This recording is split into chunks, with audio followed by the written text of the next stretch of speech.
السلام علیکم ورحمۃ اللہ وبرکاتہ۔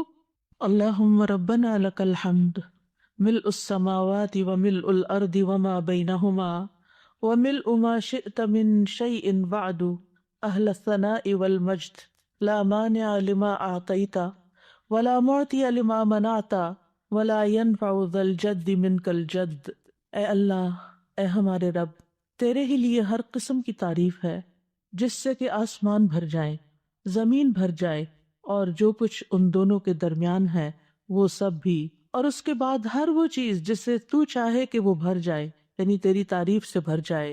اے وہ ذات جو تعریف اور بزرگی کے لائق ہے، جو تو عطا فرمائے اسے کوئی روکنے والا نہیں، اور جو تو روک دے اسے کوئی دینے والا نہیں، اور کسی صاحب حیثیت کو اس کی حیثیت تیرے ہاں کوئی فائدہ نہیں دے سکتی۔ اللہ سبحانہ وتعالیٰ کی حمد و ثنا کے ساتھ دعا کا آغاز کرنا چاہیے، اور اللہ سبحانہ وتعالیٰ کی کتنی حمد کریں، اتنی حمد کہ جس کو نہ گنا جا سکتا ہو اور نہ شمار کیا جا سکتا ہو۔ اللہ سبحانہ وتعالیٰ ہی حمد کا، ثنا کا، تسبیح کا، تعریف کا، ذکر کا، بزرگی اور عظمت کا مستحق ہے۔ اور ثنا کا مطلب ہوتا ہے خوبصورتی کے ساتھ کسی کی تعریف کرنا، مدح کرنا، کسی کو خوبصورتی کے ساتھ متصف کرنا، اس کے اچھے اوصاف بیان کرنا۔ اور مجد کہتے ہیں عظمت اور انتہا درجے کا شرف۔ تو اللہ سبحانہ وتعالیٰ جب کسی کو انعام دینے کا، کچھ عطیہ دینے کا ارادہ کر لیتا ہے تو اس کی مہربانی اور اس کے فضل اور اس کے رحمت کو کوئی روک نہیں سکتا، اور اگر وہ کسی سے اپنی نعمتیں روک لے تو پھر کوئی اور دے نہیں سکتا۔ ما یفتح اللہ للناس من رحمت فلا ممسک لها وما یمسک فلا مرسل له من بعدہ۔ اللہ جو رحمت لوگوں کے لیے کھول دے تو اسے کوئی بند کرنے والا نہیں، اور جس کو وہ بند کر دے تو اس کے بعد اسے کوئی بھیجنے والا نہیں۔ تو اس سے کیا پتہ چلتا ہے کہ ہر چیز کا مالک صرف ایک اکیلا اللہ ہی ہے، وہی سب کچھ کر سکتا ہے۔ لہٰذا اگر ہماری زندگی میں کوئی مشکل ہو، کوئی تکلیف ہو، کوئی پریشانی ہو، تو ہمیں کس کی طرف رجوع کرنا چاہیے؟ سب سے پہلے کس کی یاد آنی چاہیے؟ سب سے پہلے کس کا ذکر کرنا چاہیے؟ ایک اللہ کا، کیونکہ سارے مسائل کا حل صرف اور صرف اسی کے پاس ہے۔ ہم عام طور پر دنیا میں جو ریسورسفل پرسنز ہوتے ہیں ان کی طرف رجوع کرتے ہیں۔ مثلاً اگر کسی کے پاس زیادہ دولت ہے یا کسی کے پاس زیادہ علم ہے یا کوئی نیکی یا تقوی ہے تو ہم سمجھتے ہیں کہ یہ ہمارے مسائل حل کر دیں گے، حالانکہ ان میں سے کسی کے پاس کوئی بھی ایسی سخت نہیں کہ وہ کسی کے مسائل حل کر سکیں۔ کسی کا ریسورسفل ہونا کسی کو فائدہ نہیں دے سکتا، بعض اوقات خود اس کو بھی فائدہ نہیں دیتا، بلکہ جب تک اللہ کی مرضی نہ ہو انسان اپنے ہی قوتوں سے بھی فائدہ نہیں اٹھا سکتا۔ آپ نے دیکھا ہوگا کتنے ہی ذہین لوگ ہوتے ہیں لیکن اپنی ذہانت کو ضائع کر دیتے ہیں، کتنے ہی علم والے ہوتے ہیں جو اپنے علم پر عمل نہیں کرتے، اپنے علم کو ضائع کر دیتے ہیں، کتنے ہی دولت مند ایسے ہوتے ہیں کہ جو اپنی بیماریوں کی وجہ سے، اپنی تکلیفوں کی وجہ سے اپنی دولت سے کوئی فائدہ نہیں اٹھا سکتے، نہ وہ مرضی کا کھا سکتے ہیں، نہ مرضی کا پہن سکتے ہیں، اور نہ مرضی سے کہیں جا سکتے ہیں، حالانکہ بے شمار دولت ان کے پاس ہوتی ہے لیکن وہ اس سے فائدہ نہیں اٹھا سکتے، کیونکہ جب تک اللہ کی مرضی نہ ہو، جب تک اللہ کی رضا نہ ہو، اللہ کی طرف سے اذن نہ ہو تو کوئی کچھ بھی نہیں کر سکتا۔ آج ہم انشاءاللہ توحید پر رہنے اور شرک سے بچنے کی دعائیں سیکھیں گے، کیونکہ سب سے پہلا حق اللہ سبحانہ وتعالیٰ کا حق ہے، اور سب سے پہلے جو چیز ہمیں آنی چاہیے، جو چیز ہمیں سیکھنی چاہیے وہ ہے توحید، اور اس کے لیے ہمیں دعائیں بھی کرنی چاہیے۔ ہم دیکھتے ہیں کہ ابراہیم علیہ السلام اور اسماعیل علیہ السلام دونوں نے جب کعبۃ اللہ کی تعمیر کر لی تو اس کے بعد جو دعا کی وہ کیا تھی؟ اے ہمارے رب، اور ہمیں اپنے لیے فرما بردار بنا، اور ہماری اولاد میں سے بھی ایک امت اپنے لیے فرما بردار بنا، اور ہمارے عبادت کے طریقے ہمیں دکھا، اور ہماری توبہ قبول فرما، بے شک تو ہی بہت توبہ قبول کرنے والا، نہایت رحم کرنے والا ہے۔ اسی طرح ابراہیم علیہ السلام نے خاص طور پر دعا کی کہ اے ہمارے رب، اس شہر کو امن والا بنا دے، اور مجھے اور میرے بیٹوں کو اس سے بچا لے کہ ہم بتوں کی عبادت کریں۔ انہوں نے اس چیز کا دعویٰ نہیں کیا کہ میں نے یہ گھر اللہ کی عبادت کے لیے بنایا، شرک اور شرک والوں کو چھوڑ کر آیا ہوں اور یہاں یہ گھر آباد کیا ہے، اب تو ہم شرک سے محفوظ ہو گئے، اور اب میں بھی اور میری اولاد بھی اپنے بل بوتے پہ ہم اب شرک نہیں کریں۔ نہیں، انہوں نے اپنے آپ پر بھی اعتماد نہیں کیا. انہوں نے یہ نہیں کہا جو کہ میں تو شرک سے بچنے کے لیے آگ میں بھی کود پڑا تو مجھ پہ شرک کہاں اثر کر سکتا ہے. نہیں، جب تک اللہ سبحانہ تعالیٰ نہیں بچاتا تو کوئی بھی نہیں بچ سکتا. لا حول ولا قوت الا باللہ. لہٰذا انہوں نے دعا کی کہ اللہ مجھے بھی بچا لے اور میرے بچوں کو بھی بچا لے کہ ہم بتوں کی عبادت کریں. یونس علیہ السلام جو مچھلی کے پیٹ میں گئے تو اس وقت انہوں نے کیا دعا کی؟ لا الہ الا انت سبحانک انی کنت من الظالمین. اللہ سبحانہ تعالیٰ کی توحید کا ذکر سب سے پہلے کیا کیونکہ لا الہ الا اللہ سب سے افضل کلمہ ہے. لا الہ الا اللہ نجات کی کنجی ہے، جنت کی کنجی ہے. جس طرح نماز کی کنجی طہارت ہے، حج کی مفتاح یا حج کی کنجی جو ہے وہ احرام ہے، تو اسی طرح جنت میں جانے کے لیے لا الہ الا اللہ چاہیے. یہ سب سے افضل کلام ہے اور اس لا الہ الا اللہ کا سیکھنا ہر ایک پر واجب ہے. یونس علیہ السلام نے کہا لا الہ الا انت سبحانک انی کنت من الظالمین، کہ تیرے سوا کوئی الہ نہیں، تو پاک ہے، بے شک میں ہی ظالموں میں سے ہوں. اور پھر وہ کلمہ جو تمام انبیاء نے حج کے موقع پر عرفہ میں پڑھا، وہ سب سے بہترین کلمہ جس کو قرار دیا گیا وہ ہے لا الہ الا اللہ وحدہ لا شریک لہ لہ الملک ولہ الحمد وہو علی کل شیء قدیر. کہ اللہ کے سوا کوئی معبود نہیں، وہ اکیلا ہے، ساری بادشاہت اسی کی ہے اور ساری تعریف بھی اسی کی ہے اور وہ ہر چیز پر قادر ہے. جہاں ہمیں اپنی توحید کو خالص کرنے کے لیے ان کلمات کا ذکر کرنا چاہیے، وہاں دوسری طرف کفر اور شرک اور نفاق سے بچنے کی دعائیں بھی کرنی چاہیے. اللہم انی اعوذ بک من الکفر والفقر، اللہم انی اعوذ بک من عذاب القبر، لا الہ الا انت. اے اللہ میں کفر سے اور فقر سے تیری پناہ میں آتا ہوں. اے اللہ میں عذاب قبر سے تیری پناہ میں آتا ہوں، تیرے سوا کوئی معبود نہیں. اللہ اللہ ربی لا اشرک بہ شیئا، اللہ ہی میرا رب ہے، میں اس کے ساتھ کسی چیز کو شریک نہیں کرتا. اور پھر اللہم انی اعوذ بک ان اشرک بک وانا اعلم واستغفرک لما لا اعلم. اے اللہ میں تیری پناہ میں آتا ہوں اس بات سے کہ میں جان بوجھ کر تیرے ساتھ کسی کو شریک کروں اور جو میں نہیں جانتا ہوں اس کے لیے تجھ سے مغفرت طلب کرتا ہوں. اور اسی طرح اللہم لک اسلمت وبک آمنت وعلیک توکلت وإلیک انبت وبک خاصمت. اللہم انی اعوذ بعزتک لا الہ الا انت ان تضلنی، انت الحی الذی لا یموت والجن والانس یموتون. اے اللہ میں نے تیری فرما برداری کی، میں تجھ پر ایمان لایا، تجھ پر توکل کیا، تیری طرف رجوع کیا، تیری ہی مدد سے لڑا. اے اللہ میں تیری عزت کے ذریعے اس بات سے پناہ مانگتا ہوں کہ تو مجھے گمراہ کرے.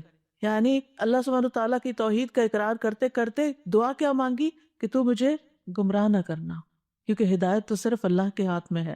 تیرے سوا کوئی معبود نہیں، تو زندہ ہے جس کو کبھی موت نہیں آئے گی، اور جن و انس سب کے سب مر جائیں گے. تو یہاں پر آپ دیکھیے کہ ایک طرف ہمیں توحید خالص حاصل کرنے کی دعائیں کرنی ہے اور اس کا اقرار کرنا ہے اور اظہار کرنا ہے. اگر آپ کو یاد ہو جو دعا کے میں نے ابتدائی لیکچرز دیے تھے تو اس میں نے دعا کی 3 قسمیں بتائی تھیں، اور اس میں سب سے پہلی قسم دعا کی کیا تھی؟ توحید کا اقرار، لا الہ الا اللہ. یعنی لا الہ الا اللہ کا اگر آپ تکرار کر رہے ہیں، صرف اپنی توحید کا اظہار کر رہے ہیں، تو یہ سب سے بڑی دعا ہے. یہی دعا ہے کیونکہ آپ اللہ سبحانہ تعالیٰ پر ہی انحصار کر رہے ہیں، اپنا سب کچھ اسی کے سپرد کر رہے ہیں. انسان دعا کب کرتا ہے؟ جب اس کی کوئی ضرورت ہوتی، جب اس کو کوئی پریشانی ہوتی ہے، جب اس پر کوئی غم ہوتا ہے، جب وہ کسی بیماری کا شکار ہو جاتا ہے، جب اس کو کوئی مالی معاملات پیش آ رہے ہوتے ہیں جو مشکل ہو جاتے ہیں. تو ایسے اوقات میں ہم اللہ سے دعا کرتے ہیں. کیوں کرتے ہیں؟ کہ اللہ تعالیٰ اس مشکل کو دور کر سکتا ہے. اور جب ہم صرف اللہ تعالیٰ کی توحید بیان کرتے ہیں کہ اور کوئی الہ ہے ہی نہیں، اور کوئی مددگار ہی نہیں، اور کوئی کارساز ہی نہیں، اور کوئی دکھ دور کرنے والا ہی نہیں، اور کوئی مشکل سے نکالنے والا ہی نہیں، تو دراصل ہم اس بات کا اقرار کر رہے ہوتے ہیں. اور رنج و غم سے نکلنے کی دعا کیا بتائی گئی؟ اللہ اللہ ربی لا اشرک بہ شیئا. اس میں مانگا تو کچھ نہیں، صرف ہم یہ کہہ رہے ہیں کہ اللہ میرا رب ہے اور میں اس کے ساتھ کسی کو بھی شریک نہیں کرتا. اپنی توحید کو خالص کر رہے ہیں کیونکہ آپ اس بات کا زبان حال سے اقرار کر رہے ہیں کہ آپ کی یہ بے بسی، لاچارگی، تکلیف، پریشانی صرف ایک اللہ ہی دور کر سکتا ہے. اور جتنا جتنا زیادہ آپ اپنی توحید کو خالص کرتے چلے جاتے ہیں اتنا ہی آپ اللہ کو راضی کرتے چلے جاتے ہیں. کیونکہ اللہ سبحانہ تعالیٰ کو سب سے زیادہ جو چیز ناراض کرتی ہے وہ شرک ہے. شرک کیا ہے؟ ظلم عظیم ہے. اللہ سبحانہ تعالیٰ سب چیزیں معاف کر دے گا لیکن شرک کو معاف نہیں کرے گا. تو پھر جب ہم لا الہ الا اللہ لا الہ الا اللہ لا الہ الا اللہ پڑھتے چلے جاتے تو دراصل کس چیز کی نفی کر رہے ہوتے ہیں؟ شرک کی نفی کر رہے ہوتے ہیں. کیونکہ اس میں ایک طرف لا الہ ہے کہ کوئی بھی الہ نہیں، میرے نزدیک کوئی بھی بڑا نہیں تجھ سے، کوئی بھی معبود نہیں، کوئی بھی عبادت کے لائق نہیں، کوئی بھی حاجت روا نہیں، کوئی بھی مشکل کشا نہیں الا اللہ، سوائے اللہ کے. ہر خیر کی کنجیاں اللہ ہی کے پاس ہیں. میں اسی کی طرف رجوع کرتا ہوں، اسی سے مدد طلب کرتا ہوں، وہی میرا اصل مددگار ہے. اور جتنا زیادہ دل کے ساتھ آپ اس کلمے کو پڑھیں گے اور پکاریں گے اور اپنی تکلیف میں آپ کچھ بھی نہیں کہتے سوائے اس کے کہ لا الہ الا اللہ لا الہ الا اللہ، بیمار ہیں، دکھی ہیں، اور اس کے کہنے میں آپ دیکھیں اگر آپ کا منہ نہیں کھلتا تھا تب بھی آپ کی زبان اس کلمے کو ادا کر سکتی. یعنی آپ کو اسے بولنے کے لیے نہ اپنے ہونٹ ہلانے پڑتے نہ اپنے حلق کو تکلیف دینی پڑتی، کچھ بھی نہیں. لا الہ الا اللہ لا الہ الا اللہ. اور آپ دیکھیں اگر آپ پریشان ہو، دکھ میں ہو، غم میں ہو، مسائل میں گھرے ہوئے ہوں اور آپ کو کچھ سمجھ نہ آ رہی ہو تو بس صرف اتنا پڑھنا شروع کر دیں لا الہ الا اللہ اور شرک سے بیزاری کا اظہار شروع کر دیں. تو آپ دیکھیں گے کہ جو ہی آپ اپنی توحید کو خالص کریں گے آپ کے مسائل حل ہونا شروع ہو جائیں گے. کیونکہ آپ نے اپنا پورا توکل، اپنا بھروسہ، اپنا اعتماد اللہ پہ ظاہر کر دیا، اپنے سارے معاملات اللہ کے سپرد کر دیے. وہ سیدھا کرنے والا ہے. ہم سمجھتے ہیں کہ ہم مسائل کو حل کر سکتے ہیں، ہم الجھے ہوئے دھاگے سلجھا سکتے ہیں، نہیں، صرف اللہ ہی کر سکتا ہے. اور اس کے لیے علم ہونا بھی ضروری ہے، اس پر ایمان اور اعتماد ہونا بھی ضروری ہے، اس پر یقین ہونا ضروری ہے، اور اس کا پھر زبان سے اظہار اور اقرار بھی ضروری ہے. تو توحید یہی ہے کہ انسان اپنی صرف زبان سے نہیں اپنے حال سے بھی صرف ایک اللہ کا اقرار کرے. اللہ سبحانہ تعالیٰ نے ہمیں پیدا ہی اس لیے کیا ہے وَمَا خَلَقْتُ الْجِنَّ وَالْإِنسَ إِلَّا لِيَعْبُدُونَ، کہ میں نے جنوں انسانوں کو نہیں پیدا کیا مگر اس لیے کہ وہ میری عبادت کریں، یعنی اللہ کے بن جائیں.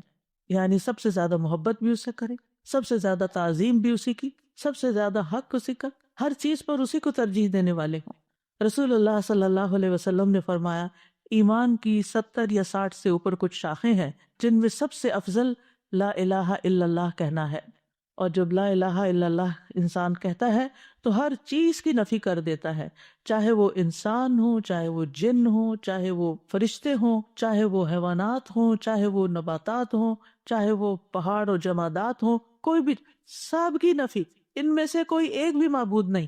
کیونکہ جن قوموں نے شرک کیا انہوں نے کبھی انسانوں کو اپنا الہ بنا لیا، جیسے فرعون نے کہا تھا انا ربکم الاعلی، میں تمہارا سب سے بڑا رب ہوں. یہ تکبر کی انتہا ہے. تو لوگوں نے اس کو کیا مانا ہوا تھا؟ وہ کہتا کیا تم میرے علاوہ کسی الہ کو جانتے ہو؟ میں ہی تمہارا الہ ہوں. تو لوگوں نے بھی اس کو الہ مان لیا. تو بہت سے جو قوموں نے شرک کیا انہوں نے انسانوں کو واقعی اپنا معبود بنا لی اور ان کے آگے وہ جھکے بھی. بدھا کو کیا سمجھتے ہیں لوگ؟ عیسیٰ علیہ السلام کو کیا بنا لیا؟ اللہ کے بیٹے کے علاوہ الہ بھی بنا دیا. تو نیک لوگوں کو لوگوں نے اپنا الہ بنا لیا. مسلمانوں کے اندر بھی آپ دیکھیں کہ کسی درجے میں بزرگوں کی، نیک لوگوں کی، تقوی والوں کی ایک خاص ایسی عقیدت ہوتی ہے جو انہیں نعوذ باللہ اللہ کے مقام یا اس کے برابر کر دیتی ہے کہ یہی ہمارے سب کچھ ہے، یہی ہمیں سب کچھ دیں گے، انہی کی وجہ سے ہی سب کچھ ہے. یہی تو شرک ہے. اللہ سبحانہ تعالیٰ کو کسی کی ضرورت ہے؟ کسی کی بھی ضرورت نہیں ہے. کوئی ساری زندگی بھی سجدے میں پڑا رہے تو اللہ کا حق ادا نہیں کر سکتا، ایک نعمت کا حق ادا نہیں کر سکتا. کہاں یہ کہ وہ یہ سمجھے کہ میں چھوٹی موٹی ٹوٹی پوٹی عبادت کر کے کچھ بن گیا ہوں اور اب لوگوں کے مسائل کا حل میرے ہاتھ میں ہے. کسی کے ہاتھ میں نہیں ہے. تو صرف اور صرف ایک اللہ ہی ہے جو سب کچھ کرتا ہے. پھر آپ دیکھیں اہل عرب نے فرشتوں کو اللہ کے بیٹیاں بنا کے ان کی پوجا شروع کر دی تھی، ان کے بت بنا کے رکھ لیے تھے اور وہ سمجھتے تھے کہ یہ ہماری مشکلات آسان کرتی ہیں اور یہ ہمارے فائدے کی ہیں. وہ ان کے نام کی نظر نیاز کرتے، ان کے نام کے چڑھاوے چڑھاتے، ان کے نام پہ جانور ذبح کرتے، بہت کچھ ان کی طرف سے کرتے. تو لا الہ الا اللہ، کوئی فرشتے بھی نہیں. پھر لوگوں نے جنوں کو بھی الہ بنا لیا. سورۃ الجن میں اس کا ذکر ملتا ہے کہ وہ ان سے ڈرتے تھے، ان سے خوف کھاتے تھے، اور جب سفر کرتے اور رات کو کہیں پڑاؤ کرنا ہوتا، کسی وادی میں ٹھہرتے تو کہتے ہم اس وادی کے جن کی پناہ طلب کرتے ہیں کہ وہ ہمیں ہر طرح کے شر سے بچائے، یعنی یہاں جو کیڑے مکوڑے ہیں یا اور کوئی دشمن ہے ان سب کے شر سے ہمیں یہ جنوں کا سردار بچا لے، نعوذ باللہ، یہ بھی بہت بڑا شرک ہے۔ پھر اسی طرح کچھ لوگوں نے پتھروں کے بت بنا لیے، ان کو پوجتے، کچھ نے درختوں کو بت بنایا، اور اب تو آپ دیکھیے کہ کروڑوں کی تعداد میں ہے، جس چیز سے انسان ڈرے، آگ سے ڈرے، پانی سے ڈرے، ان سب چیزوں کو اپنا الہ بنا لیا۔ اسلام ایک واحد ایسا دین ہے کہ جس میں سب سے زیادہ جس چیز کی امپورٹنس ہے اور جس کے بغیر کوئی مسلمان ہی نہیں ہوتا، وہ ہے یہ کلمہ لا الہ الا اللہ، کہ ہم ہر ایک کی نفی کرتے ہیں، سب کو نگیٹ کرتے ہیں، اور صرف اللہ سبحانہ تعالیٰ کو ہی اپنا الہ اور معبود سمجھتے ہیں۔ اور پھر توحید کا جو لفظ ہے یہ وحد یوحد سے ہے، جس کا معنی ہوتا ہے کسی چیز کو ایک بنانا۔ اسی سے اللہ تعالیٰ کی صفات ہیں الواحد، الاحد، اور پھر اللہ تعالیٰ کو ایک ماننا اس کی ذات میں، اس کی صفات میں، یعنی اس کی ذات میں بھی کوئی شریک نہیں اور اس کی صفات میں بھی کوئی شریک نہیں، اس کی الوہیت میں یعنی اس کے الہ ہونے میں، اس کی ربوبیت میں رب ہونے میں، اس کے تمام اسماء و صفات میں وہ یکتا ہے، لیس کمثلہ شیء، کوئی چیز اس جیسی نہیں، وہو السمیع البصیر۔ امام ابن قیم توحید کی تعریف یوں بیان کرتے ہیں، توحید صرف بندے کے اس اقرار کو نہیں کہتے کہ اللہ کے سوا کوئی خالق نہیں، اور یہ کہ اللہ ہر چیز کا رب اور اس کا بادشاہ ہے، جیسا کہ بتوں کے پرستش کرنے والے اس کا اقرار کرتے ہیں لیکن پھر بھی وہ مشرک ہیں۔ یعنی اللہ کو ایک ماننا اس معنی میں کہ وہی خالق ہے، وہی مالک اور رب ہے، بادشاہ ہے، لیکن ساتھ یہ دیویاں بھی ہیں، تو یہ بھی شرک ہو جاتا ہے۔ یعنی کچھ لوگ اللہ تعالیٰ کی کچھ صفات میں اس کو ایک مانتے ہیں اور باقی میں دوسروں کو بھی شریک کر دیتے ہیں۔ وہ کہتے ہیں، اور بڑی خوبصورت تعریف ہے یہ توحید کی اور ہمیں سمجھنی چاہیے اچھی طرح، کہ توحید اللہ کی محبت، اس کے سامنے جھک جانے، اس کے دروازے پر عاجزی اور انکساری کرنے، اس کی اطاعت میں کمال فرما برداری کرنے، اس کی عبادت میں کمال اخلاص اختیار کرنے، اور اپنے تمام اقوال اور افعال میں اس کے بلند چہرے اور رضا کا ارادہ کرنے پر مشتمل ہے۔ اسی کے لیے روک لینے، اسی کے لیے عطا کرنے، اسی کے لیے محبت کرنے اور اسی کے لیے نفرت کرنے پر مشتمل ہے۔ یہ ہے توحید۔ یعنی توحید میں صرف اتنا کافی نہیں کہ ہم کہیں کہ ہم پتھروں کے بتوں کو یا انسان اور جنات اور ان کو نہیں مانتے، بلکہ اس کے ساتھ ساتھ یعنی محبت بھی سب سے بڑھ کر اللہ سے، والذین آمنوا اشد حبا للہ، سجدہ بھی صرف اسی کے لیے، کسی اور کے لیے نہیں، کسی اور کے آگے نہیں جھکنا، عاجزی اور انکساری کی انتہا صرف اسی کے لیے، اطاعت میں کمال فرما برداری اسی کی، عبادت میں اخلاص اسی کے لیے، اور پھر ہم جو باتیں کریں، اقوال، افعال، ہمارے جو بھی کام ہیں، صرف اللہ کو راضی اور خوش کرنے کے لیے کریں۔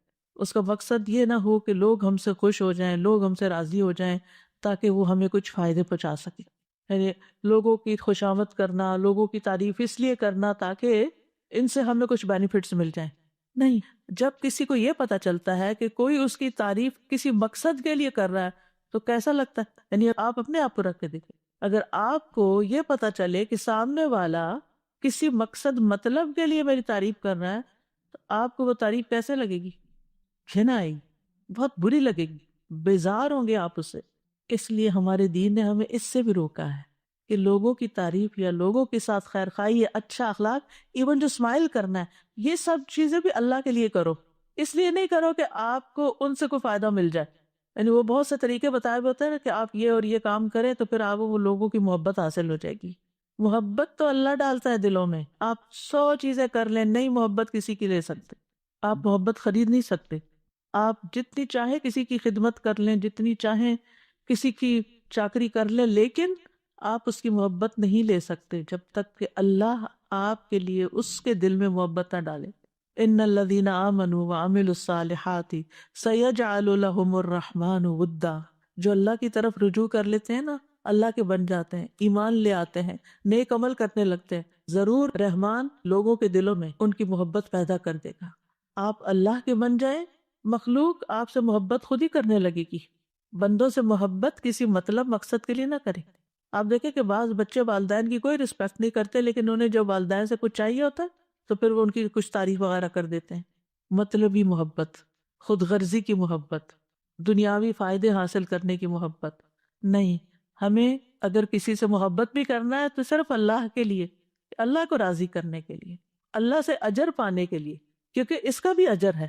جب ہم اچھے اخلاق سے کسی سے پیش آتے ہیں، ہم کسی کی مدد کرتے ہیں، ہم کسی کی خدمت کرتے ہیں، ہم کسی کے کام آتے ہیں، اور اگر ہم اپنے دل میں یہ دہراتے رہے یہ میں صرف اللہ کے لیے ہے، اس کا اجر میں اللہ سے چاہتا ہوں، اس کا بدلہ میں اللہ سے چاہتا ہوں، تو آپ دیکھیں گے کہ سامنے والا شکریہ کہے یا نہ کہے، آپ کو دعا دے یا نہ دے، آپ کی تعریف کرے یا نہ کرے، آپ کو بدلہ دے یا نہ دے، نہ آپ کا دل ٹوٹے گا، نہ آپ کا اطمینان اور چین خراب ہوگا، کچھ بھی نہیں ہوگا آپ کو۔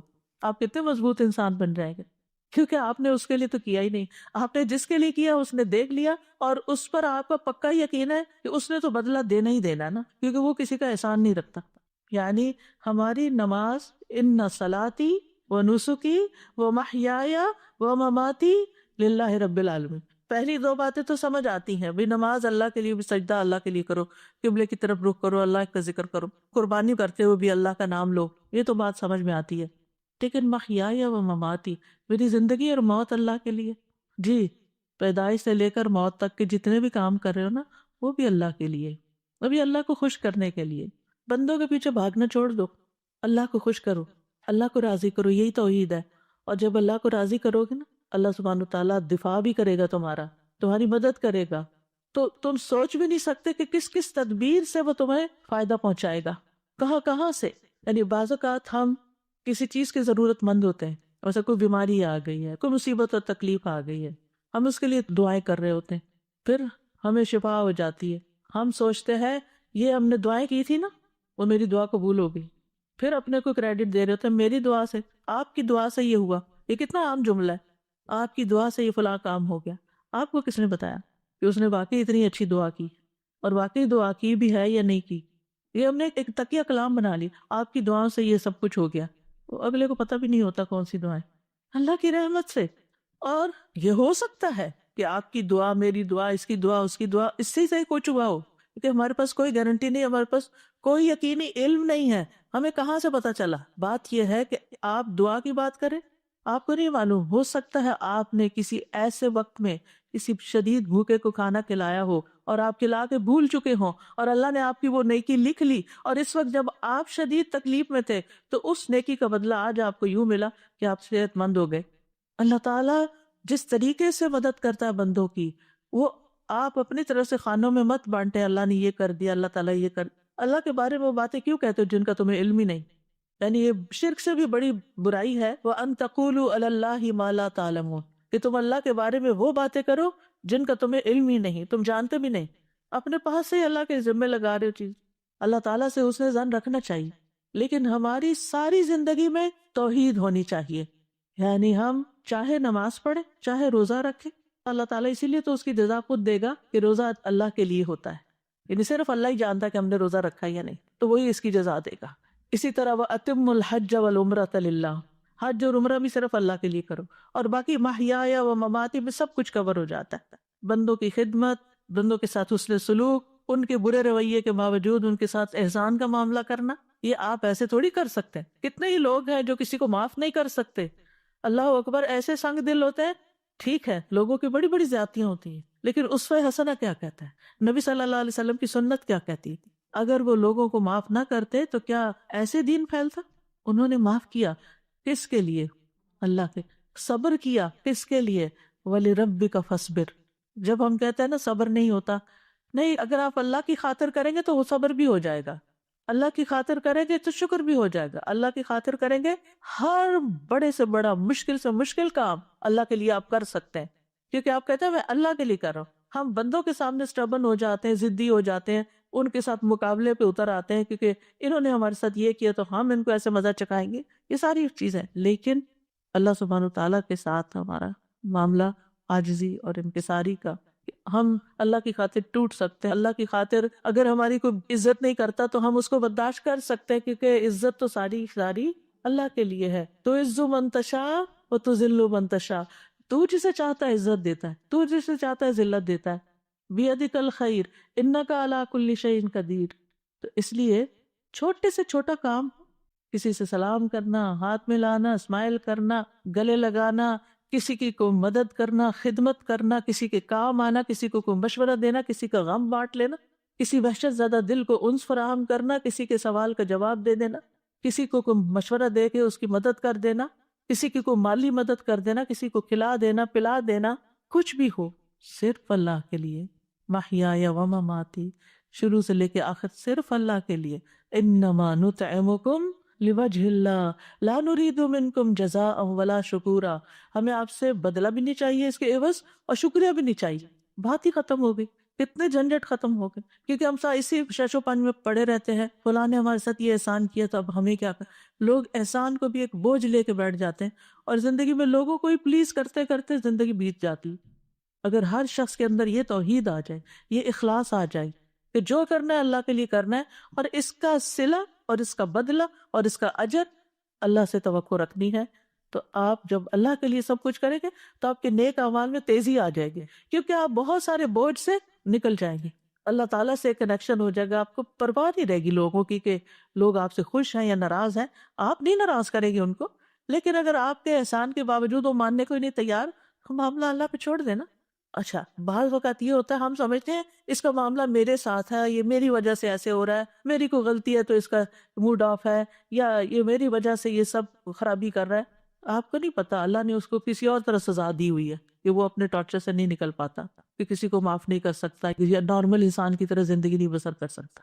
وہ پتہ نہیں اپنے کس گناہ میں پکڑا ہوا ہے، اور آپ سارا کچھ اپنے اوپر لیے رہ رہے ہیں. آپ کیوں اپنے اوپر لے رہے ہیں سارا بوجھ؟ آپ اللہ کی طرف رجوع کریں، اللہ کی طرف منہ پھیر لیں، اس کی طرف توجہ کر لیں، اور لوگوں کو سمجھانے کے بعد ان کے حال پر چھوڑ دیں. وہ جانے اور ان کا رب جانے وہ کیا کرتے ہیں اور کیا نہیں.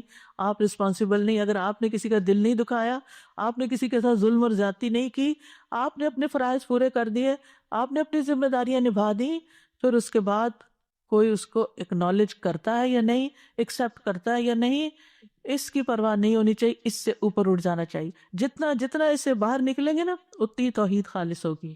توحید جو ہے یہ غموں سے نجات دلانے والی، مشکلات سے بچانے والی ہے. تو توحید کا مطلب یہ نہیں کہ اللہ کو صرف خالق و مالک سمجھ کر بس چھوڑ دیا جائے، وہ خالق ہے وہ مالک ہے، نہیں. زندگی کے ہر لمحے لمحے میں اللہ کے ساتھ تعلق، ہر چیز اللہ کے لیے، ساری فرما برداری اسی کی، ہر قول ہر فعل اس کی رضا کی خاطر، اسی کے لیے روک لینا، کیونکہ بعض اوقات روکنا بھی پڑتا ہے کسی چیز کو، اور اسی کے لیے دینا کسی کو، اسی کے لیے محبت اور اسی کے لیے نفرت. توحید کے جو کچھ اور نام رکھے گئے ہیں نا، کتابوں میں ملتے ہیں، اس لیے ان کی تھوڑی سی وضاحت کر دیتی ہوں کہ ذرا مشکل ٹرمز ہوتی ہیں تو مطلب کیا ہے ان کا. ایک ہوتی ہے توحید الوہیت. الوہیت کا لفظ الہ سے نکلا ہے. اس کا مطلب یہ ہوتا ہے کہ اللہ کی ایسی عبادت کی جائے جس میں محبت اور تعظیم ہو. والہ کا مطلب ہوتا ہے یعنی کسی سے محبت کرنا نا، تو محبت اور تعظیم کے ساتھ عبادت کی جائے. اس کا نام توحید عبودیت بھی رکھا گیا ہے کہ وہ انسان ان چیزوں کو ادا کر کے اللہ کی عبادت کرتا ہے جس کا اللہ نے حکم دیا ہے، اور ان چیزوں سے بچنے کے ساتھ اللہ کی عبادت کرتا ہے جن سے اللہ نے منع کیا ہے. اسی طرح توحید طلب، توحید ارادہ بھی اس کا نام رکھا گیا ہے. توحید قصد، قصد کا مطلب ہوتا ہے ارادہ، کیونکہ بندہ صرف اللہ سبحانہ وتعالیٰ کے چہرے کو ہی چاہتا ہے، اسی کا قصد کرتا ہے، دین کو اللہ کے لیے خالص کرتے ہوئے اس کی عبادت کرتا ہے. تو ایک ہے توحید الوہیت، دوسری ہے توحید ربوبیت. یہ ماننا کہ اللہ ہی خالق مالک مدبر ہے، رازق ہے، زندہ کرنے والا ہے، موت دینے والا ہے، یہ سارے معنی اس میں آ جاتے ہیں. اور تیسری ہے توحید اسماء و صفات، کہ جس میں اللہ تعالیٰ کے نام اور اللہ تعالیٰ کی صفات میں کسی اور کو اس کا شریک نہ کرنا. یاد رکھیے تمام انبیاء کی بنیادی دعوت توحید ہی رہی ہے. سورۃ الاعراف کو اگر پڑھیں تو اس میں آپ دیکھیں نوح علیہ السلام کا ذکر آتا ہے، حضرت ہود کا ذکر آتا ہے، حضرت صالح کا ذکر آتا ہے، حضرت شعیب کا ذکر آتا ہے. سب کا ذکر کرنے کے بعد ایک ہی عبارت آتی ہے، فقال یا قوم اعبدوا اللہ ما لکم من الہ غیرہ، یا قوم اعبدوا اللہ ما لکم من الہ غیرہ، یا قوم اعبدوا اللہ ما لکم من الہ غیرہ، یا قوم اعبدوا اللہ ما لکم من الہ غیرہ. ہر پیغمبر نے آ کے ایک ہی جملہ دہرایا کہ لوگو اللہ کی عبادت کرو جس کے سوا تمہارا کوئی الہ نہیں، تمہارا کوئی معبود نہیں. نبی صلی اللہ علیہ وسلم نے اپنی تبلیغ کا آغاز کس سے کیا تھا؟ لا الہ الا اللہ سے کیا تھا. یا ایھا الناس قولوا لا الہ الا اللہ تفلحوا، اے لوگو لا الہ الا اللہ کہو فلاح پا جاؤ گے. لا الہ الا اللہ دراصل انسان کو ہر چیز کی غلامی سے سلیوری سے نجات دلا کے صرف اللہ کا بناتا ہے. یعنی جب آپ بندوں سے خوف کھاتے رہتے ہیں نا تو آپ بندوں کے غلام ہوتے ہیں. جب آپ کسی بندے سے اتنی محبت کرتے ہیں جیسے اللہ سے کرنی چاہیے تو آپ اس کے غلام بن جاتے ہیں. اس کی خوشی میں آپ کی خوشی ہے، اس کی ناراضگی میں آپ کی ناراضگی ہے. یہ غلامی نہیں تو اور کیا ہے. تو توحید جو ہے یہ انسان کو غلامی سے نجات دیتی، لوگوں کے بوجھ اور لوگوں کی جو آپ کے اوپر دباؤ ہے اس سے نجات دیتی ہے آپ کو. کیونکہ کوئی آپ کو ڈراتا ہے کہ اگر آپ نے یہ کیا تو آپ کو گھر سے نکال دیں گے. کوئی آپ کو ڈراتا ہے اگر آپ نے یہ کیا تو جاب سے نکال دیں گے. کوئی ڈراتا ہے کہ اگر آپ نے یہ کیا تو آپ کا سودا یہ پڑا کا پڑا رہ جائے گا، ہم خریدیں گے ہی نہیں. مختلف طرح کی دھمکی. جب انسان یہ سمجھتا ہے میرا رازق تو اللہ ہے. ہم نے دیکھا ہوگا کہ بعض خواتین ایسی ہوتی ہیں کہ جو ایک ٹاکسک ریلیشن شپ میں ہوتی، صبح شام کا ٹارچر ہوتا ہے ان کی زندگی میں. ایک تو نارمل ریلیشن شپ ہوتا ہے نا، ایک دن اچھا گزرا، دوسرے دن تھوڑا کام خراب ہو گیا، ایک دن خوش ہے ایک دن ناخوش. یہ دن اور رات تو ہر ازدواجی زندگی میں آتے ہیں. یہ ہو ہی نہیں سکتا کہ آپ ہر روز خوش ہی ہو، اور یہ بھی نہیں ہوتا کہ ہر وقت پریشانی ہو. لیکن کچھ ریلیشن شپ ایسے ہو جاتے ہیں کہ جن میں خوشی نام کی کوئی چیز ہی نہیں ہوتی. اچھا، اس ریلیشن شپ سے چھٹکارا کیوں نہیں حاصل کرتے؟ کہ پھر کہاں جائیں گے؟ آپ سورۃ الطلاق پڑھ کے دیکھیے اللہ تعالیٰ کیا حال بتاتا. سیجعل اللہ بعد عسر یسرا، اللہ تنگی کے بعد آسانی میں پیدا کر دے گا. لیکن کیوں اپنے آپ کو قتل کرتے ہو؟ کیوں اپنے آپ کو یعنی مصیبت میں ڈالا ہوا ہے؟ تو بہت سی چیزیں ایسی ہوتی ہیں ہماری زندگی میں جن میں ہم صرف اس ڈر سے کہ اگر یہاں سے میری جاب گئی تو بس میں گیا، اتنی اچھی جاب شاید مجھے کہیں نہ ملے، اس لیے میں نماز پڑھنے کی بھی اجازت نہیں مانگتا، جمعہ بھی نہیں پڑھتا کیونکہ یہ بہت میری پسند کی جاب ہے. نہیں، آپ کو اپنے رب کے پاس بھی واپس جانا ہے اور وہاں پہلا سوال نمازی کا ہونا ہے. تو اس لیے آپ کو وہ بھی سوچ کے رکھنا ہے رازق کون ہے. آپ کا امپلائر نہیں ہے، اللہ رازق ہے. اللہ کی زمین وسیع ہے. کیا جب آپ پیدا ہوئے تھے تو آپ کو پتا تھا کہ آپ کینیڈا میں آ کے یہاں کا پانی پیئیں گے اور یہاں کا رزق کھائیں گے؟ کس نے آپ کی قسمت میں یہ لکھا ہوا تھا؟ اللہ نے لکھا ہوا تھا. ٹھیک ہے، اسباب انسان اختیار کرتا ہے لیکن اصل تو پلاننگ اللہ کی ہوتی ہے کہ کس کو کہاں سے رزق دینا ہے، کیونکہ یہ ذمہ اس نے لیا ہوا ہے اپنے اوپر. لیکن ہم انہی چیزوں کے اندر پریشان رہتے ہیں. ٹھیک ہے، پریشانی اپنی جگہ ہوتی ہے، میں نہیں کہتی کہ پریشانی نہیں ہوتی یا بالکل پریشان نہیں ہونا چاہیے، یہ بھی اللہ کی طرف سے ایک انسان کے اوپر کیفیت آتی ہے. لیکن مقصد یہ ہے کہ انسان کسی بھی دنیاوی نقصان سے بچنے کے لیے اللہ کی عبادت اور اللہ کے ساتھ تعلق کو قربان نہ کرے. اپنی عبادت اور اپنی اطاعت اور اپنی فرما برداری اور اپنے خلوص اور اپنی وفاداری کا ثبوت دے کہ اللہ تو ہی میرا سب کچھ ہے. اسلام کی پہلی بنیاد ہی توحید ہے. اگر توحید نہیں، کسی نے لا الہ الا اللہ نہیں پڑھا، وہ نماز بھی پڑھا، وہ روزے بھی رکھے. آپ نے دیکھا ہوگا کچھ نان مسلمز اپنے کولیگز کے ساتھ مل کے ان کو خوش کرنے کے لیے وہ بھی روزے رکھنے لگ جاتے ہیں. آپ کو تو پورے روزے کا ثواب مل گیا لیکن ان کو کچھ بھی نہیں ملا اس بھوک پیاس سے، کیونکہ وہ اللہ کے لیے نہیں تھا، وہ فرینڈ کے لیے تھا. تو ان کو بتانا چاہیے کہ یہ اللہ کے لیے کر لو، صرف ایک اللہ کے لیے لا الہ الا اللہ پڑھ لو. کتنا زبردست موقع ہے یہ دعویٰ دینے کا. یعنی اس وقت رمضان کا مہینہ بابرکت مہینہ ہونے کے اعتبار سے ایک ایسی فضا پیش کرتا ہے. کل ہی مجھے کسی نے میسج کیا کہ ان کی بچی پبلک اسکول میں پڑھتی ہے، ابھی شاید گریڈ 1 میں ہے، اور انہوں نے جا کے تو کلاس میں سارے بچوں کو بتایا کہ ہمارا دین کیا ہے اور ہم روزے کیوں رکھتے ہیں اور مریم گھر میں کیا کرتی ہے، اور وہ پریئر میٹ لے کر گئے اور کدھر منہ کر کے نماز پڑھتے ہیں اور نماز میں کیا کہتے ہیں. اور اس بہانے ساری کی ساری توحید کی اور ساری دین کی پوری دعوت پیش کرتی ہے انہوں نے کہ ہمارا دین کیا ہے. اب باقی تو دل میں اللہ ہی ڈالتا ہے نا. لیکن ایک ماں اگر اپنے گریڈ 1 کے بچے کے لیے اسکول میں جا کر اس کے کلاس والے اس کو یہ ساری چیز بتا سکتی ہے کہ ہم کون ہیں اور کیا کرتے ہیں، تو میرے خیال ہے ہر ماں بتا سکتی ہے. لیکن پھر اس کے لیے سیکھنا پڑتا ہے نا، اس کے لیے کریج بھی چاہیے، اس کے لیے یہ شوق بھی چاہیے، اس کے لیے اللہ سے محبت چاہیے کہ اللہ تو میرا رب، میں چاہتی ہوں کہ سب تجھے ہی رب مانے، اور اس کے لیے وہ ہر طریقہ اختیار کرتا ہے. تو کیا ہمارا فرض نہیں بنتا کہ ہم اس مہینے میں جس میں سب کو پتا ہے کہ مسلم اس وقت فاسٹ کر رہے ہیں، اس میں ان کو بتائے کہ یہ فاسٹنگ کیا ہے اور یہ کیوں کرتے ہیں اور یہ کہاں سے شروع ہوئی اور اس سے حاصل کیا ہوتا ہے. کیونکہ عام طور پر فاسٹنگ، آپ دیکھیں نیٹ پہ جائیں آپ کو فاسٹنگ کے بہت فائدے ملیں گے، اور سبھی کسی نہ کسی طرح کی فاسٹنگ کرتے ہیں، لیکن وہ اسلامی فاسٹ سے بالکل الگ ہے. ہمارے فاسٹ کا مقصد ہے تقویٰ حاصل کرنا، اور وہاں ہے صحت حاصل کرنا. صحت تو جھنگے میں مل ہی جاتی ہے، لیکن اصل گول جو ہے وہ بہت ہائر ہے، اور وہ ہے تقویٰ کا حصول. تو قرآن مجید میں بھی آپ دیکھیں کہ ہر آیت کے اندر کسی نہ کسی شکل میں توحید موجود ہے، اور قرآن کی بھی سب سے پہلی تعلیم جو ہے وہ توحید ہی ہے. اور نہ صرف یہ کہ زندگی کی ابتدا میں بچے کو سب سے پہلے لا الہ الا اللہ سکھانا چاہیے، بلکہ ہمارا آخری کلام بھی کیا ہونا چاہیے؟ لا الہ الا اللہ، محیای و مماتی للہ رب العالمین۔ حدیث میں آتا ہے جس کی آخری بات لا الہ الا اللہ ہو وہ جنت میں داخل ہوگا، کیونکہ جنت کی کنجی ہے یہ، جنت اسی سے کھلے گی۔ اور اگر سارے کام کوئی کرتا ہے لیکن لا الہ الا اللہ نہیں پڑھتا تو اس کے کوئی بھی عمل قبول نہیں۔ اب اس توحید کے کچھ تقاضے ہیں، وہ تقاضے کیا ہیں؟ سب سے پہلے یہ کہ اللہ کو پہچانے کہ وہ ہے کون جس کو ہم اپنا معبود بنائے ہوئے۔ سورۃ محمد میں آتا ہے فَعْلَمْ أَنَّهُ لَا إِلَهَ إِلَّا اللَّهُ، بس تم جان لو کہ اللہ کے سوا کوئی الہ نہیں، یعنی جان لو، علم حاصل کرو۔ تو یاد رکھیے توحید کا علم حاصل کرنا ہر انسان پر فرض عین ہے، ہر ایک پر، خواہ کوئی بھی ہو، مرد ہو، عورت ہو، بچے ہو، بوڑھے ہو، جوان ہو، ہر رنگ نسل، سب کے لیے یہ علم حاصل کرنا فرض ہے۔ وہ نا طلب العلم فریضۃ، وہ کون سا علم ہے جس کا سیکھنا فرض ہے؟ وہ توحید کا علم ہے، عبادات کا علم ہے۔ اور یہ کیا ہے؟ اللہ کے ایک الہ ہونے پر پورا یقین رکھنا، پھر اسی کے فرما بردار بن جانا۔ وَأَنِيبُوا إِلَىٰ رَبِّكُمْ وَأَسْلِمُوا لَهُ، اپنے رب کی طرف رجوع کرو اور اس کے فرما بردار بن جاؤ، اس کے لیے مسلمان بن جاؤ۔ اللہ اور اس کے رسول کی اطاعت کرنا، اطیعوا اللہ ورسولہ ان کنتم مؤمنین، اللہ کے لیے خالص ہونا، فاعبد اللہ مخلصا لہ الدین، سب سے بڑھ کر اللہ سے محبت ہونا، لوگوں کی بجائے اللہ سے ڈرنا، لوگوں کی بجائے اللہ سے ڈرنا، کیونکہ انسان جس سے ڈرتا ہے نا اسی کی مرضی کے کام شروع کر دیتا ہے۔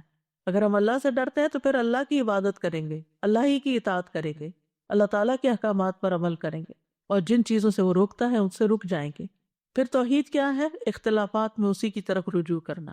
توحید یہ ہے کہ ہر معاملے میں، ہر مشکل میں اللہ کو کافی سمجھنا، وَتَوَكَّلْ عَلَى اللَّهِ وَكَفَى بِاللَّهِ وَكِيلًا، اسی پر بھروسہ کرنا، اسی کو اپنا مددگار سمجھنا۔ اور زندگی کے ہر معاملے میں ہمیں توکل کی ضرورت پیش آتی ہے۔ اب دیکھیے کہ بعض لوگ اپنے توہمات کی وجہ سے کہ کل کیا ہوگا، کل یہ نہ ہو جائے، کل وہ نہ ہو جائے، سب کچھ ہوتے ہوئے بھی خوف کا شکار رہتے اور اللہ پہ بھروسہ نہیں کرتے۔ صدقہ کیوں نہیں کرتے؟ کہ پیسہ جمع کر کے رکھنا کہ بڑھاپے میں کام آئے گا۔ آپ سوچئے کہ کیا صدقہ بلاؤں کو نہیں ڈالتا؟ ٹھیک ہے آپ اپنے لیے سیونگ بھی کریں، لیکن اس کے ساتھ ساتھ صرف اپنے ہاتھ میں سیونگ نہیں کریں، کچھ سیونگ اللہ کے پاس بھی کر لیں کہ جہاں سے مسائل نے حل ہونا ہے۔ آج آپ دوسروں کے لیے کریں، کل اللہ تعالیٰ آپ کے لیے اسباب پیدا کر دے گا، اور اگر اللہ نے اسباب نہ پیدا کیے تو آپ کے پیسے تجوریوں میں رہ جائیں گے، آپ کے کام پھر بھی نہیں آنے والے، وہ اور لے جائیں گے۔ کتنے ہی بوڑھے لوگ ایسے ہیں کہ جن کے پیسے بینکس میں رہ گئے، وہ دنیا سے چلے گئے اور ان کے گھر بھی چلے گئے، کوئی چیز کام نہ آئی، کوئی والی وارث نہ تھا پیچھے۔ تو اصل عقل مند انسان وہ ہے کہ جو اللہ پر بھروسہ کرتے ہوئے اللہ کی عبادت بھی کرتا ہے، اور جن چیزوں سے اللہ تعالیٰ خوش ہوتا ہے وہ کام بھی خوشی سے کرتا چلا جاتا ہے۔ اللہ سے راضی رہنا یہ بھی توحید کا حصہ ہے۔ ایک روایت میں آتا ہے، ابو سعید کہتے ہیں رسول اللہ صلی اللہ علیہ وسلم نے فرمایا، اے ابو سعید، جو اللہ کے رب ہونے پر، اسلام کے دین ہونے پر اور محمد صلی اللہ علیہ وسلم کے نبی ہونے پر راضی ہو گیا، اس کے لیے جنت واجب ہو گئی۔ پھر توحید میں سے یہ ہے کہ ساری نعمتوں کا شکر اللہ کے لیے، وَاشْكُرُوا نِعْمَتَ اللَّهِ إِن كُنتُمْ إِيَّاهُ تَعْبُدُونَ، ہر نعمت پر شکر گزار ہونا، پھر اس کے فیصلوں کو تسلیم کر لینا۔ قُلْ لَن يُصِيبَنَا إِلَّا مَا كَتَبَ اللَّهُ لَنَا، آپ ان سے کہیے ہمیں اگر کوئی مصیبت آئے گی تو وہی آئے گی جو اللہ نے ہمارے مقدر کی ہے، یعنی تقدیر پر اطمینان ہونا، اللہ کی تقدیر سے راضی ہونا، یہ بھی توحید کا سبق ہے۔ اس کے برعکس کیا ہے؟ شرک۔ شرک کا کیا مطلب ہے؟ اللہ کے ساتھ ایک یا ایک سے زیادہ کوئی ہمسر برابر کا ند یا شریک بنانا، جیسے عبادات میں، قربانی میں، مدد طلب کرنے میں، شفاعت میں، یا دعا کی قبولیت میں، یا ربوبیت میں اللہ کے ساتھ کسی کو شریک کرنا، یعنی اللہ کے سوا کسی اور کی عبادت کرنا یا اس کو اپنا حاجت روا مشکل کشا سمجھنا۔ ہماری توحید اس بات کا تقاضا کرتی ہے کہ ہم اس بات پر ایمان رکھیں کہ اللہ ایک ہے اور اس کا کوئی بھی شریک نہیں ہے، نہ اس کی کوئی اولاد ہے، نہ اس کی بادشاہت میں کوئی شریک ہے۔ سورۃ بنی اسرائیل میں آتا ہے وَقُلِ الْحَمْدُ لِلَّهِ الَّذِي لَمْ يَتَّخِذْ وَلَدًا وَلَمْ يَكُنْ لَهُ شَرِيكٌ فِي الْمُلْكِ وَلَمْ يَكُنْ لَهُ وَلِيٌّ مِّنَ الذُّلِّ وَكَبِّرْهُ تَكْبِيرًا، اور کہہ دیجئے سب تعریف اللہ کے لیے ہے جس نے نہ کوئی اولاد بنائی، نہ بادشاہی میں اس کا کوئی شریک ہے، اور نہ عاجز ہو جانے کی وجہ سے اس کا کوئی مددگار ہے، اور اس کی بڑائی بیان کرو، خوب بڑائی بیان کرنا۔ ہم بندوں کی بڑائیاں بیان کرتے ہوئے نہیں تھکتے، کبھی زندگی میں اللہ کی بھی ایسی بڑائی بیان کی؟ اپنے آپ سے ہمیں پوچھنا چاہیے۔ تو توحید کیا ہے؟ صرف اللہ کی بڑائی بیان کرنا۔ اور شرک کی اقسام میں ایک فعلی شرک ہوتا ہے، جیسے نجومیوں کے پاس جانا، تعویذ لٹکانا، من کے لٹکانا، جسم کی حفاظت یا گھر وغیرہ کو حسد اور نظر سے بچانے کے لیے کچھ لٹکانا۔ آپ نے دیکھو کہ کچھ لوگ اپنے گلے میں یا ہاتھ میں ایک آئی بنی ہوتی ہے، بلو آئی اس کو کہتے ہیں شاید، بلو آئی وہ پہن کے رکھتے۔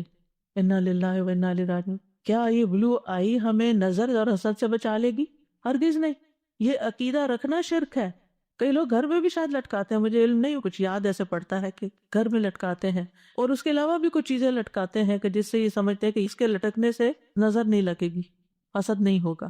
کچھ لوگ کالی چیز شاید لٹکاتے ہیں، یہاں تو میں نے نہیں دیکھا، لیکن پاکستان میں گاڑیوں کے پیچھے کسی نے میری توجہ دلائی کہ آپ نے یہ گاڑی کے پیچھے لٹکتے دیکھا۔ میں نے کہا لوگوں نے ڈیکوریشن وغیرہ کوئی کی ہوئی ہے اپنی، جیسے عورتیں پیچھے پراندہ لٹکاتی ہیں، تو ہو سکتا ہے کہ یہ بھی کوئی فیشن ہو، رواج ہو، مجھے تو پتہ ہی نہیں تھا۔ تو انہوں نے بتایا کہ نہیں، یہ اس لیے لٹکاتے ہیں کہ نظر نہ لگے۔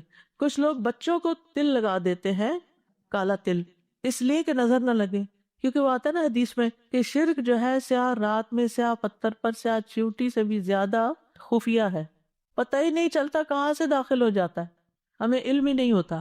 آپ سوچئے کہ وہ تل کہاں سے بچائے گا، کتنی حماقت کی بات ہے۔ لیکن میرا خیال ہے اتنی اکثریت میں یہ چیز ہے، یعنی بہت دفعہ اپنے آس پاس بھی یہ چیز دیکھی، اور میں سمجھتی تھی خوبصورتی کے لیے لگاتے، من کے پہنتے ہیں، ہاتھوں میں کڑے پہنتے ہیں، دھاگے لٹکاتے ہیں، انگوٹھیاں کچھ ایسی پہنتے ہیں کہ جن کے بارے میں یہ تصور ہوتا ہے کہ سلیمانی انگوٹھی ہے شاید، بازو پہ کچھ باندھتے ہیں۔ تو یہ ساری چیزیں کیا ہیں؟ یہ من گھڑت عقیدے، خود سے ہی گڑھ لیا ہم نے، توہمات ہے، سپرسٹیشنز ہے، ان کی کوئی حقیقت نہیں ہے، اور اس کے پیچھے ہم اپنا دین ایمان خراب کر رہے ہیں۔ تو ہمیں یہ جاننے اور سیکھنے کی ضرورت ہے کہ یہ شرکیہ افعال ہیں۔ پھر لوگ شادی بیاہ کا مسئلہ ہو تو نجومیوں کے پاس چلے جاتے ہیں، بابا جی کے پاس چلے جاتے ہیں کہ آپ بتائیں کہ یہ رشتہ کامیاب ہوگا یا نہیں۔ اللہ نے آپ کو نہیں عقل دی کہ آپ خود بھی سوچیں کہ آپ کے بچے کا مزاج کیا ہے، دوسرے کا کیا ہے، کچھ کمپیٹیبلٹی ہے یا نہیں ہے، اور سب سے بڑی بنیاد تو دین ہی ہے۔ پھر اسی طرح کچھ لوگ اپنی حاجتیں اور مقصد پورا کرنے کے لیے قبروں پہ جاتے ہیں، قبروں پہ ہاتھ پھیرتے ہیں، ان کا طواف کرتے ہیں، ان کو چومتے ہیں جا کے، وہ در و دیوار کو، کچھ وہاں جا کے سجدہ بھی کر دیتے ہیں، یہ بھی شرک ہے۔ پھر اسی طرح کچھ قولی شرک ہوتے ہیں، یعنی کہ زبان سے شرکیہ الفاظ، یعنی غیر اللہ کی قسم کھانا، تمہارے سر کی قسم، تمہارے باپ کی قسم، کعبہ کی قسم، زندگی کی قسم، تمہارے والدین کی قسم، یہ بھی شرکیہ الفاظ ہیں۔ اللہ کے سوا کسی اور کی قسم نہیں کھائی جا سکتی، کعبہ کی بجائے رب الکعبہ کہیں، قرآن کی قسم اگر اس کو مخلوق سمجھ کے مان رہے ہیں۔ پھر اسی طرح یہ ہے کہ اگر یہ تعظیم کا عقیدہ رکھتا ہو انسان کہ یہ ساری چیزیں جو ہے ان کی بہت عظمت ہے، یہ بہت سیکرڈ ہے، ان کو سیکرڈ سمجھے، یہ شرک اکبر بن جاتا ہے، یعنی یہ من کے اور یہ ساری چیزیں سیکرڈ نہیں ہیں۔ پھر اسی طرح یہ کہنا کہ اگر اللہ اور فلاں نہ ہوتا تو یہ کام نہ ہوتا، اللہ اور فلاں، اللہ کے ساتھ اور کو ملا دیا، شرک ہو گیا۔ آپ نے اللہ کے ساتھ اور کو شریک کرے ہوئے، اور کہاں سے آ گیا؟ آپ یوں کہہ سکتے ہیں کہ سارا فضل اللہ کا ہے، اللہ نے وسیلہ بنایا، اللہ نے آپ کو وسیلہ بنا دیا، طاقت اللہ کی ہے، اس نے سبب، کیونکہ سبب اختیار کرنا شرک نہیں ہے، تو اللہ نے کسی کو سبب بنا دیا۔ اسی طرح جو اللہ چاہے اور آپ چاہیں، نو وے، شرک ہے۔ جو اللہ چاہے، ما شاء اللہ کانا، یہ تھوڑی کہتے ہیں ما شاء اللہ و ما شئت وہ ہو جائے گا، نہیں، جو اللہ چاہے گا بس وہ ہوگا۔ تو اس طرح اللہ سبحانہ و تعالیٰ اور غیر اللہ کے درمیان برابری کرنا جائز نہیں۔ پھر اسی طرح ریاکاری، دکھاوے کے کام کرنا، لوگوں کو خوش کرنے کے لیے لمبے لمبے سجدے کرنا، لوگوں کو خوش کرنے کے لیے حج عمرے کرنا کہ ان کے سامنے میں بہت نیک پاک کہلواؤں۔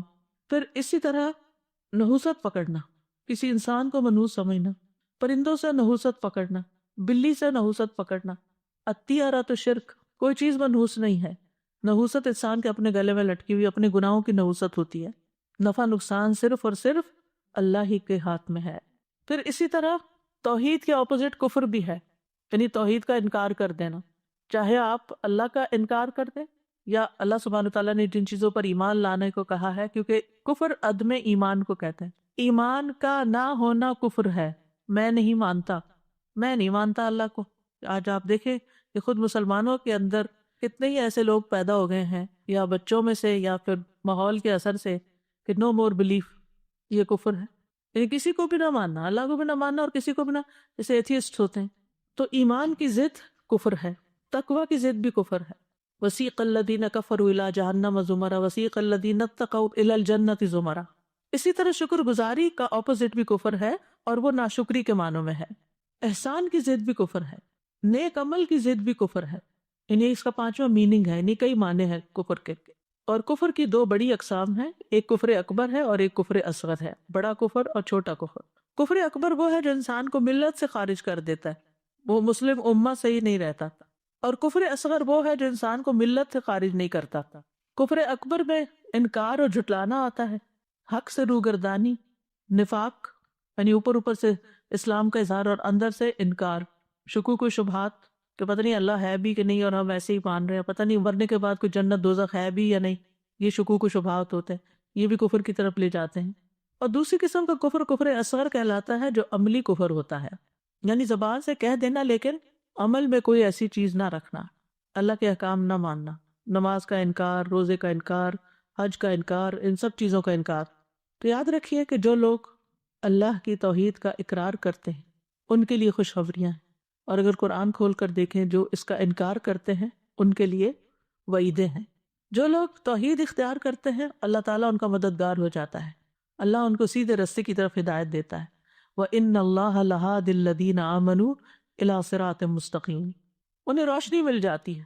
اللہ ولی الذین آمنوا یخرجہم من الظلمات الی النور، حیات طیبہ ملتی ہے، پاکیزہ زندگی۔ من عمل صالحا من ذکر او انثی وہو مؤمن فلنحیینہ حیاتا طیبہ، جو شخص بھی نیک عمل کرے گا خواہ مرد ہو یا عورت بشرطے کہ مومن ہو تو ہم اسے پاکیزہ زندگی بسر کرائیں گے۔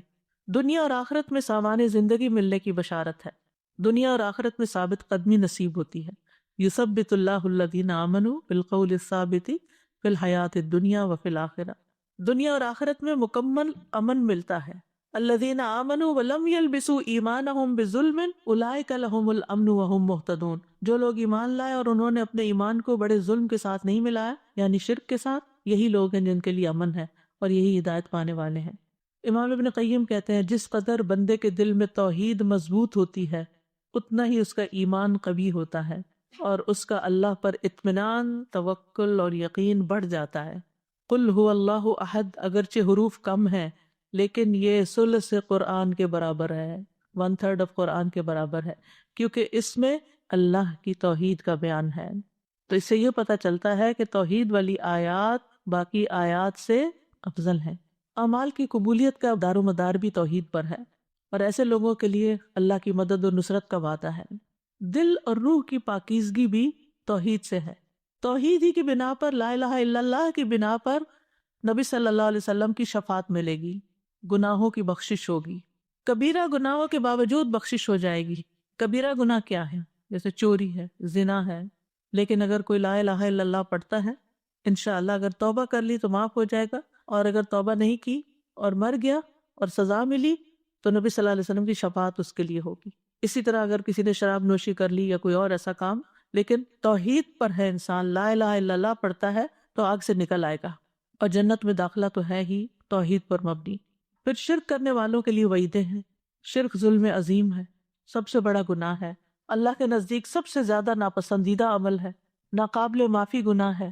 شرک کرنے والوں کے سارے نیک اعمال ضائع ہو جائیں گے۔ مسند احمد میں آتا ہے جب اللہ عز و جل اولین و آخرین کو اس دن جمع فرمائے گا جس میں کوئی شک و شبہ نہیں، تو ایک منادی آواز لگائے گا، کیا جو شخص کسی عمل میں جو اس نے اللہ تبارک و تعالیٰ کے لیے کیا کسی کو بھی شریک ٹھہراتا ہے، اسے چاہیے کہ اس کا ثواب بھی اللہ سبحانہ و تعالیٰ کے علاوہ کسی اور سے طلب کرے جس کے لیے وہ کیا تھا۔ اللہ تعالیٰ تمام شرکاء کے شرک سے بیزار ہے، یعنی اگر ہم اپنے نیک اعمال کو اللہ کے لیے نہیں کرتے، بندوں سے اجر پانے کے لیے اور بندوں کو خوش کرنے کے لیے کرتے ہیں، تو ان کا بھی قیامت کے دن کوئی اجر نہیں ہوگا۔ کیا کہا جائے گا؟ جن کو خوش کرنے کے لیے کیا تھا انہی سے جا کر اجر لو۔ پھر یہ کہ مشرک کے لیے جنت حرام ہے، اس کا ٹھکانہ ہمیشہ کے لیے جہنم ہے۔ تو اس لیے بہت ضروری ہے کہ توحید کو جاننے کے ساتھ ساتھ شرک کو بھی جانا جائے، کفر کو بھی جانا جائے، اور پھر توحید کے حصول کے لیے دعائیں کی جائیں۔ کہ اللہ ہمیں توحید خالص عطا فرما، اور اس کا اظہار کیا جائے، کثرت سے لا الہ الا اللہ پڑھا جائے، کیونکہ افضل الذکر ہے لا الہ الا اللہ۔ اس کا بھی ایک کارڈ موجود ہے، لا الہ الا اللہ کے جتنے بھی فائدے اور ثواب ہیں وہ سب اس میں لکھے ہوئے ہیں، اردو انگلش دونوں میں موجود ہے، آن لائن بھی آرڈر کر سکتے ہیں اگر کسی کو باہر سے منگوانا ہے۔ پھر آپ دیکھیے کہ لا الہ الا انت سبحانک انی کنت من الظالمین، یہ کلمہ توحید تھا جس کی وجہ سے اللہ تعالیٰ نے حضرت یونس علیہ السلام کو مچھلی کے پیٹ سے نکال دیا اور ان کی توبہ قبول کر لی، اور جو بھی یہ دعا پڑھے اللہ تعالیٰ اس کو بھی غم سے نکالے گا۔ پھر لا الہ الا اللہ وحدہ لا شریک لہ لہ الملک ولہ الحمد وہو علی کل شیء قدیر۔ اس دعا کے بارے میں آتا ہے جو شخص دن میں 100 بار یہ کلمہ پڑھے گا اس کے نامہ اعمال میں 100 نیکیاں لکھی جائیں گی، 100 برائیاں اس سے مٹا دی جائیں گی۔ اس روز دن بھر یہ دعا شیطان سے اس کی حفاظت کرتی رہے گی یہاں تک کہ شام ہو جائے، اور کوئی شخص اس سے بہتر عمل لے کر نہ آئے گا مگر جو اس سے بھی زیادہ یہ کلمہ پڑھ لے، یعنی اس دن کا نامہ اعمال جو ہے سب سے آگے ہوگا، سب سے زیادہ وزنی ہوگا جس نے یہ 100 دفعہ دن میں پڑھا ہوگا۔ اس میں آپ دیکھیے لا الہ الا اللہ وحدہ، اللہ تعالیٰ کی ذات کی توحید کی تاکید ہے، لا شریک لہ اس کے افعال اور صفات میں توحید ہے، لہ الملک اس کی بادشاہت ہے، اور یہاں بادشاہت کو مقدم کیا گیا، اس کے بعد وَلَهُ الْحَمْدُ، اسی کے لیے تعریف، کیونکہ اس کی بادشاہت کی وجہ سے ہم اس کی تعریف کرتے ہیں کہ اصل بادشاہ وہی ہے۔ وَهُوَ عَلَىٰ كُلِّ شَيْءٍ قَدِيرٌ، تاکہ پڑھنے والے کو یہ یقین ہو جائے کہ اللہ تعالیٰ سارے کام بنا سکتا ہے۔ تو یہ اپنی ذات میں ایک مکمل دعا ہے، ایک طرف اللہ تعالیٰ کی توحید کا اظہار جو اللہ تعالیٰ کو پسند ہے، اور شرک سے انکار، اور پھر اللہ تعالیٰ ہی کی تعریف اور اللہ ہی کی بادشاہت، اور اس کے بعد یا اللہ تو سب کچھ کر سکتا ہے۔ وَهُوَ عَلَىٰ كُلِّ شَيْءٍ قَدِيرٌ، مختصر سی دعا ہے لیکن اللہ تعالیٰ کے نزدیک پسندیدہ کلمہ ہے۔ سوتے وقت اس دعا کو پڑھنا چاہیے، اگر آپ سوتے وقت کے اذکار، ایک کتاب بھی ہے اور ایپ بھی ہے، اگر اس وقت روز پڑھیں تو حدیث میں آتا ہے جس نے اپنے بستر کی طرف آتے ہوئے یہ کہا لا الہ الا اللہ وحدہ لا شریک لہ لہ الملک ولہ الحمد وہو علی کل شیء قدیر لا حول ولا قوۃ الا باللہ العلی العظیم سبحان اللہ والحمد للہ ولا الہ الا اللہ واللہ اکبر، اس کے لیے اس کے گناہ یا اس کی خطائیں بخش دی جائیں گی اگرچہ وہ سمندر کی جھاگ کے برابر کیوں نہ ہو۔ دن بھر انسان بے شمار جانے انجانے میں بہت کچھ غلط کرتا رہتا ہے، تو ان سب چیزوں کی معافی بھی ہو جائے گی رات کو سوتے وقت۔ پھر رات کو اگر آنکھ کھل جائے تو پھر اس وقت تھوڑی سی تبدیلی کے ساتھ الحمد للہ و سبحان اللہ ولا الہ الا اللہ واللہ اکبر ولا حول ولا قوۃ الا باللہ پڑھ کر اللہم اغفر لی پڑھے، شروع میں وہی لا الہ الا اللہ وحدہ ہوگا۔ اگر یہ پڑھ کے انسان دعا کرے تو دعا قبول ہو جاتی ہے۔ پھر صبح شام 10 مرتبہ یہ کلمہ پڑھنے کے لیے کہا گیا ہے۔ آپ دیکھیں کتنی دفعہ توحید کا اقرار ہو جائے گا۔ حدیث میں آتا ہے کہ صبح شام جس نے فجر کی نماز کے بعد 10 مرتبہ یہ کلمہ پڑھا، اللہ عز و جل اس کے لیے 10 نیکیاں لکھے گا، 10 برائیاں معاف کر دے گا، اس کے 10 درجے بلند کرے گا، اور ان کلمات کا ثواب اسماعیل علیہ السلام کی اولاد میں سے 2 غلام آزاد کرنے کے برابر ہوگا۔ 10 منٹ بھی نہیں لگتے، بہت تھوڑا ٹائم لگتا ہے، 10 دفعہ پڑھا جاتا ہے۔ اور اگر شام کو بھی اسی طرح پڑھے گا تو یہی اجر و ثواب ملے گا، یعنی مغرب کی نماز کے بعد پڑھ لیں۔ مغرب کی نماز کے بعد جو پڑھنے والا ہے اس میں تھوڑے سے الفاظ کا فرق ہے، لا الہ الا اللہ وحدہ لا شریک لہ لہ الملک ولہ الحمد یحیی و یمیت وہو علی کل شیء قدیر۔ حدیث پہ آتا ہے جو شخص مغرب کے بعد 10 مرتبہ اس کو پڑھے گا اللہ تعالیٰ اس کی حفاظت کے لیے اسلحہ بردار فرشتے مقرر کر دیں گے جو صبح تک اس کی شیطان سے حفاظت کریں گے۔